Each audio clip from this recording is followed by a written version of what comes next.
When we get to the field and we're ready to, get going for the day, there's the time it takes to get everybody sort of mentally engaged and then physically engaged. And usually we give them a little bit of time to kind of get their legs underneath them and sort of check their mind into training.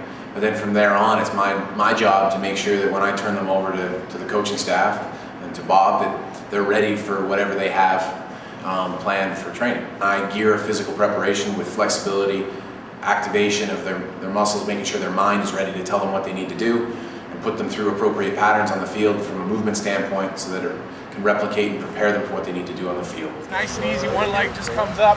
There's a menu of choices when you're getting ready to train. I mean, there's a lot of things you're going to do that are very similar. You might change the order a little bit. Basically, we have a general sort of warm-up, then we have some dynamic sort of elongation or movement patterns we want to do that ensure that muscles get lengthened properly. Well, we use ladders as a tool to make sure that the athletes have a challenge just from coordination.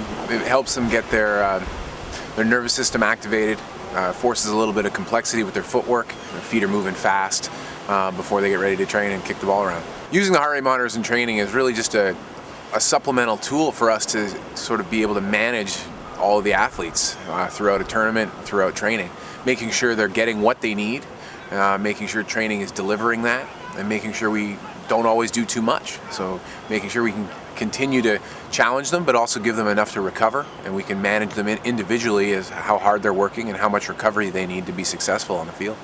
Coming off a good hard match last night against El Salvador, you have guys that have played 45 or more minutes, and those guys probably can't check back into training with the same intensity, and they shouldn't. Yesterday we didn't have any PSC cardio stuff after, just to kind of flush out, so instead of moving you on the ground, we'll go up, you'll each grab a bike, we'll flush out for about 15 minutes, a little bit longer if you want to. I'll set up a regen, a little bit of core work. The purpose of regeneration is to make sure that athletes do everything they can to recover in a way that's not using a ton of energy. So in a passive recovery, aiding in making sure their muscles feel like they're loose, making sure that they've flushed out any of the byproducts of a huge effort. Judging if I'm successful with the guys day to day is when you know that athletes are coming up to you and asking you a question here and there. Success with the upper end players is tough because they're already defined as successful. So they're already the top players in the country. So you're just trying to find some ways to add to their routines and add some value to how they prepare, how they plan, and how they want to develop for the next few years. Okay, Anthony will take you to get started. Let's have a good day.